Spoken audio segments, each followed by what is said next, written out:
तुमचे पिरियड्स वेळेवर येत नाही आहेत का? तुमचं वजन वाढतं आहे का? तर हे PCOD असू शकते. आजकाल 10पैकी 3 ते 4 मुलींना PCODची समस्या जाणवते आहे.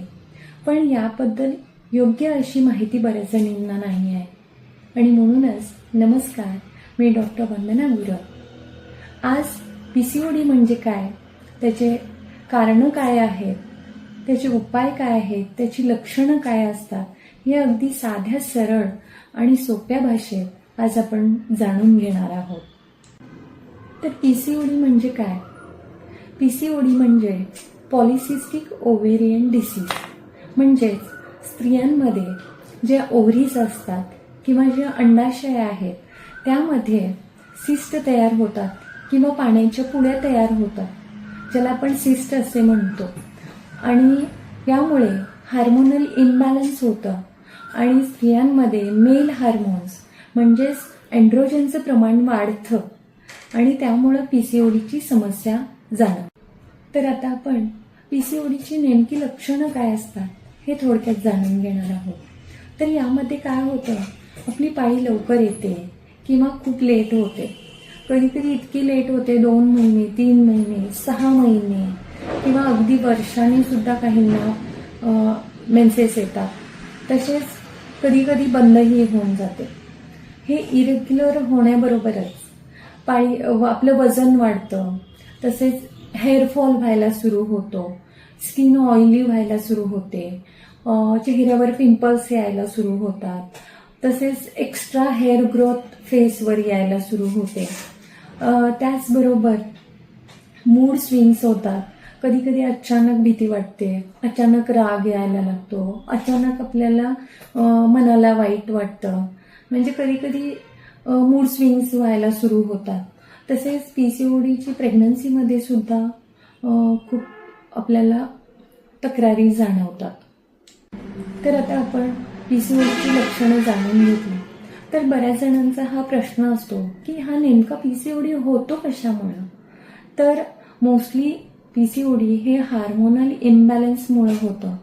तसेच आपण जे बाहेर जंक फूड खातो किंवा ऑइली फूड किंवा अनहेल्दी लाईफस्टाईल ज्याला आपण म्हणतो, त्याच्यामुळे हा PCODची समस्या आपल्याला जाणवू शकते. तसेच आपला कमी व्यायाम, बैठं काम, एक्सरसाइज किंवा व्यायामाची कमतरता, कमी झोप यामुळे सुद्धा हे जाणवतं. तसंच जेनेटिक सुद्धा काही कारणं आहेत. जर घरात आईला वगैरे अशी समस्या असेल तर जेनेटिक कारणांमुळे सुद्धा PCOD होऊ शकतो. आता आपण नेमकं PCODची ट्रीटमेंट कशी आहे, याच्यावर उपचार कसे केले जातात. तर होमिओपॅथीबद्दल विचार केला तर होमिओपॅथीमध्ये फक्त PCODची ट्रीटमेंट केली जात नाही, तर पेशंटच्या मुळाशी जाऊन त्यांची मानसिक काही कारणं आहेत का, त्यांचे सिम्पटम्स कोणत्या प्रकारचे आहेत, तसेच त्यांची आत्ता दिसणारी लक्षणं कशी आहेत किंवा त्यांना आत्ता काय त्रास होतोय, या सगळ्याचा अभ्यास करून होमिओपॅथिक ट्रीटमेंट दिली जाते. आणि होमिओपॅथिक औषधांनी फक्त हे PCODच कमी होत नाही, तर हार्मोनल इम्बॅलन्स जे झालेलं असतं ते सुद्धा कमी व्हायला होमिओपॅथिक ट्रीटमेंट मदत करते. त्याबरोबरच आपल्याला आपली लाईफस्टाईल चेंज करणं सुद्धा खूप गरजेचं असतं. आणि म्हणूनच औषधांबरोबर आपण लाईफस्टाईल चेंजेस काय करू शकतो हे आपण जाणून घेणार आहोत.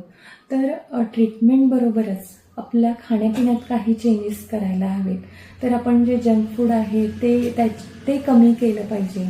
बेकरी प्रोडक्ट किंवा मैद्यापासून बनलेले पदार्थ जे आहेत ते आपण कमी केले पाहिजेत.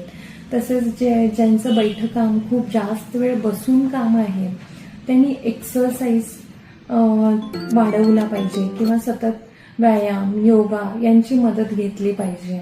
तर हे PCOD कमी व्हायला आपल्याला मदत होईल. म्हणजे औषधं तर आपलं काम करतीलच, त्याबरोबर लवकर कमी व्हायचं असेल तर ह्या गोष्टीसुद्धा आपण पाळायला हव्यात.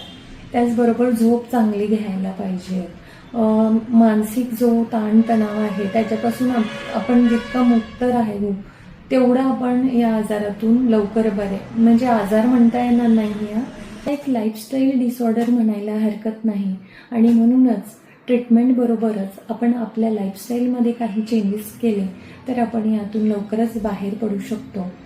हा व्हिडिओ जर तुम्हाला युजफुल वाटला तर लाईक करा आणि शेअरही करा. आणि मी शेवटी एवढंच सांगू इच्छिते की अशा काही गोष्टी आपल्याला पाहायला मिळत असेल तर योग्य अशी तुम्ही त्यावर ट्रीटमेंट घ्या आणि हेल्दी राहा. धन्यवाद.